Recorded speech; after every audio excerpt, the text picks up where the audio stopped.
Right now, the most important part of my job is freeing up as much time as humanly possible for myself so I can spend that time thinking about how the business can kind of make more money or at least as much as humanly possible. And so my real process for that is I spend as much time as I need to learning a skill and maybe doing that skill for a few weeks until I understand every single possible step for that skill. Let's take an example right now. A year and a half ago, maybe, I wanted to do the clip redistribution Andrew Tate style, where you have the long form video and you turn that into short form clips. And I was doing that now everybody's doing that. But back in the day, maybe a year and a half, 2 years ago, there were not really anybody doing this. And then redistributing it across as many platforms as humanly possible. And I was providing that service for people. I originally learned every single step of the process, did it on a very small scale, and then I opened up the gouges and I learned how to hire people and then kind of replaced me doing it with other people doing it. So I had a bunch of free time. And recently, what I was doing, well, then you take that up maybe a year or two, and then it was taking the long form video and turning it into written work, email post, Twitter, LinkedIn, a blog post, every single written work you can do, and then doing the written sites. And then it was how to turn those viewers into paying customers through getting them onto some sort of lead magnet to take them to some sort of funnel sequence to hopefully get them on the product, to get them to some sort of higher ticket product. And the only reason why I could figure that stuff out is because I had time to do nothing, time to think, time to really focus my energy on what direction needs to be done so we can make more money in the future. Because I could make the exact same amount of money every single month if I just stuck with one skill and stayed with it. And maybe I became really good at it and I offered a bit more, and I started to make a little bit more money. It wouldn't be a significant amount more money. I had to offer additional services so I could structure deals to a much higher degree. And now it was getting hot in here. I forget where I was, but I've tried and free up as much time as humanly possible for myself by hiring people once I understand the skill to the highest possible degree. But that part is necessary. You can't hire people without understanding each part of the job that is going to be required for that. Or you are going to be hiring with your headlights out driving 80 miles per hour in the freeway.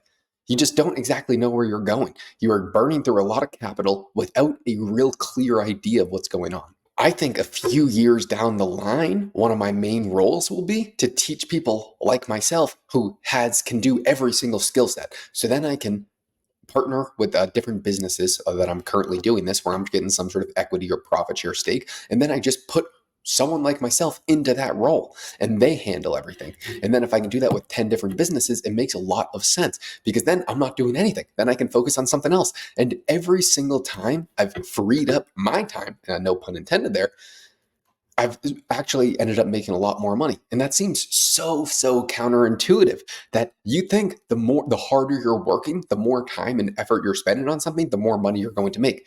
When in reality, it's just what you get done. It's not how much you do. I think I was in a very dark trap of thinking how hard I work dictates how much money I make. And unfortunately, that is not the case. It may give you a higher chance, but the world doesn't care how hard you work. If all you're doing is working on digging holes and filling them back up, guess what? You're not going to accomplish anything. And so what does matter? It is how much you get done. And you by yourself let's say you can produce 10 widgets of utility for whatever service or product you are trying to make.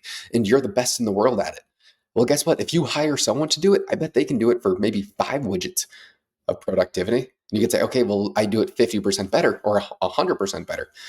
Yeah, you might do that, but what happens if you hire 2 more people that can still produce 5 widgets of utility?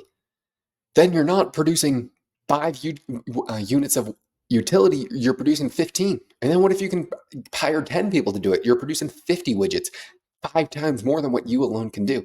And then you are getting way more done while your time is free. At least that is the way that I like to think about it.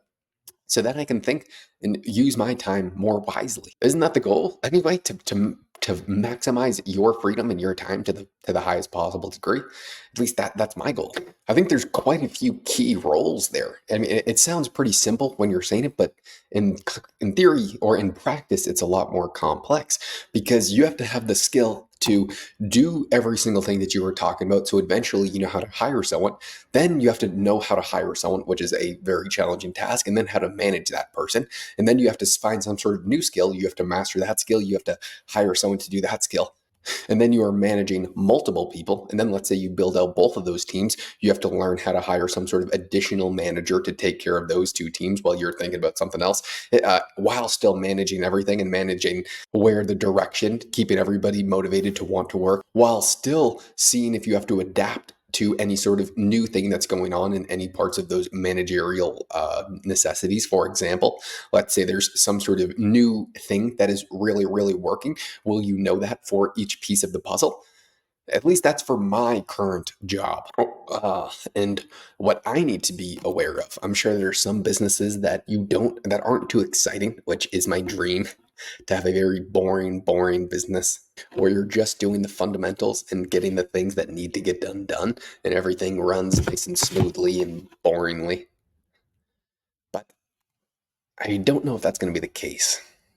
And then just doing the fundamentals, it is so important. Just doing the things that need to get done. And then you don't have to deserve what you get. You will get it. It's actually as simple as that. And I've seen that firsthand.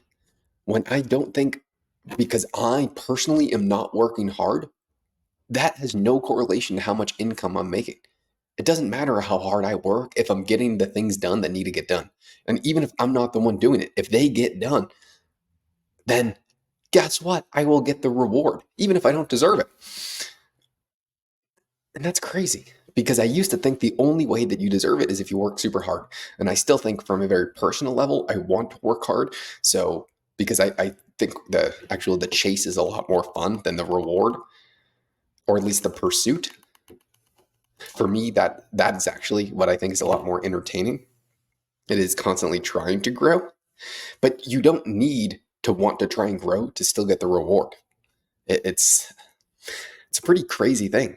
It's just like if you want to get let's say a better body, if you want to lose body fat, it doesn't really matter what you do. You could eat McDonald's as long as you are in a calorie deficit and you are working out. You will still lose weight if you are consuming less calories than you are producing. That it's really as simple as that. You could still eat whatever you want. Yes, your quality of life might suck because you'd be constantly hungry because you're eating high calorie dense foods that are not satiatingly filling, but you would still get the result. Anyway, I scrapped this together maybe 6 seconds before I hit record because I've been tired, because I'm talking about not having to work hard. Well, guess what? Right now I'm working incredibly damn hard. So it's 9 o'clock. Oh, no, it's actually not. My computer's not adjusted to Arizona time, so it's only 7 o'clock. That's thankful. I'll get more sleep tonight. Back in the office tomorrow. Super excited. Adios.